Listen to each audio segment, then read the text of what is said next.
다 같이 사도신경으로 신앙 고백 드리겠습니다.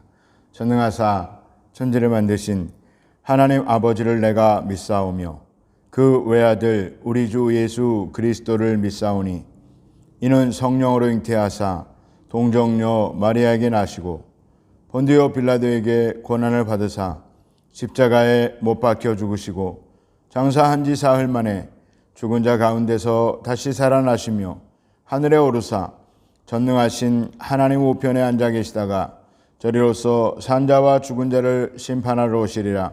성령을 믿사오며 거룩한 공회와 성도가 서로 교통하는 것과 죄를 사하여 주시는 것과 몸이 다시 사는 것과 영원히 사는 것을 믿사옵나이다. 아멘.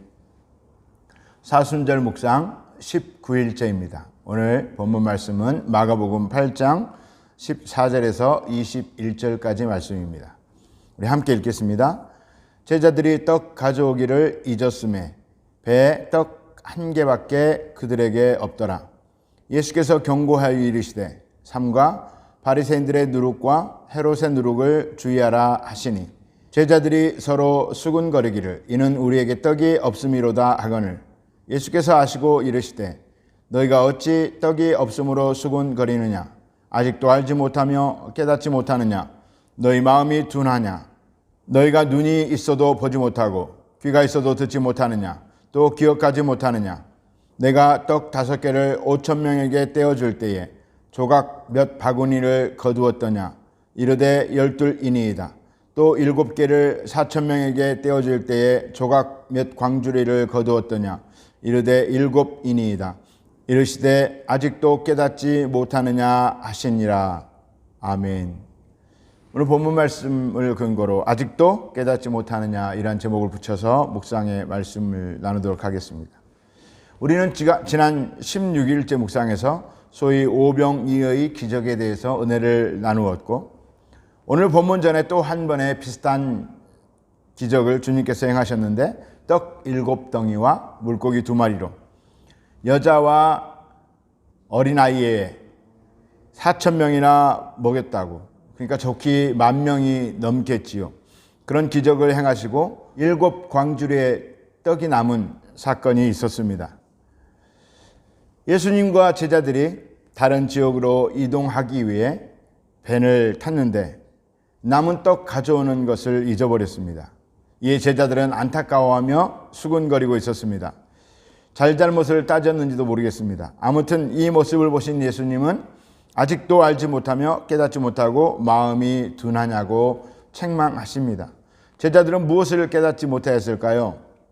첫째로 생각해 볼 수 있는 것은 배에 떡이 한 덩이 있음을 깨닫지 못했습니다. 오병이어, 칠병이어에서 경험했듯이 떡 한 덩이로 얼마든지 많은 사람을 먹이실 수 있는 예수님이 이 배에 같이 타고 계신다는 사실입니다. 예수님은 어느 한순간만 초자연적인 기적을 행하시는 분이 아니라 언제든지 원하시면 기적을 행하실 수 있는 분이라는 사실입니다. 우리 신앙생활도 마찬가지입니다. 늘 주님의 은혜로 산다, 주님께서 다 하셨다 고백하면서도 당장 통장의 잔고가 비어가면 불안하고 몸이 아프면 큰 병이 아닐까 걱정하고 제자들의 모습과 우리도 별반 다를 것이 없다는 것입니다. 지금 내 통장에 얼마가 있고 내일이 지금 잘 풀려가고 있으므로 안심할 일이 아니라 예수님께서 같이 계신다는 사실이 우리에게는 보험 같은 일이요 우리가 안심할 수 있는 근거가 된다는 것입니다. 반면에 지금 비록 돈이 좀 없고 건강이 조금 안 좋고 일이 잘 안 풀려도 예수님께서 같이 계시면 곧 회복될 것입니다. 그러므로 남은 떡 7 광주리에 시선을 빼앗기지 마시고 이미 가져오지 못한 그것에 시선을 빼앗기지 마시고 나와 함께 지금 계시는 예수님에게 마음과 시선을 두시기 바랍니다. 두 번째는 육신의 생명을 위한 떡보다 영혼의 생명을 위한 떡이 중요합니다. 제자들은 아마도 식사를 제대로 못했을 것입니다. 수많은 사람들 배불리 먹기까지 돕느라 그랬겠죠. 그래서 남은 7 광주리는 배를 타고 이동하면서 예수님과 제자들이 먹을 끼니였을 것입니다. 그런데 깜빡 남은 떡을 놓고 왔습니다. 참 낭패 아니겠습니까? 배고픔을 참고 집에 왔는데 아무것도 먹을 것이 없습니다. 냉장고를 열어봐도 마땅히 먹을 것이 없습니다. 살짝 짜증나지 않겠습니까? 화장실 급해서 발 동동 구르며 집에 왔는데 누군가가 이미 화장실을 점령하고 있다면 얼마나 당황스럽겠습니까? 제자들이 그런 상황일 수 있습니다. 그런데 예수님은 상황과 전혀 맞지 않는 듯한 말씀을 하십니다. 15절에 예수께서 경고하여 이르시되 삼가 바리새인들의 누룩과 헤롯의 누룩을 주의하라 하시니, 바리새인들의 누룩은 형식주의, 위선, 그리고 독선적인 편견, 그 편견에 사로잡힌 우월과 교만을 바리새인의 누룩이라고 예수님은 말씀하셨습니다. 또한 헤롯의 누룩은 헤롯을 따르는 헤롯 당원들의 정치 지향적이며 세속주의에서 비롯되는 불경건하고 불신앙적인 삶을 말합니다. 마태복음에서는 사두개인의 누룩이라고 기록되어 있는데 이는 헤롯 당원 대부분이 사두개인들로 구성되었기 때문입니다. 신앙의 본질은 육체의 배고픔을 달래줄 떡이 아니라 영혼을 살릴 생명의 떡에 있습니다. 그래서 육체를 살릴 떡보다 생명의 떡에 관심을 두는 것이 더 중요하다라고 주님은 말씀하시는 듯합니다. 주객이 전도되면 바리새인들과 사두개인들과 같이 신앙이 변질되고 본질에서 한참 멀어지게 되는 것입니다. 이런 표현 들어보셨을 것입니다. 하나님의 손에 관심을 두기 전에 하나님의 얼굴을 보라.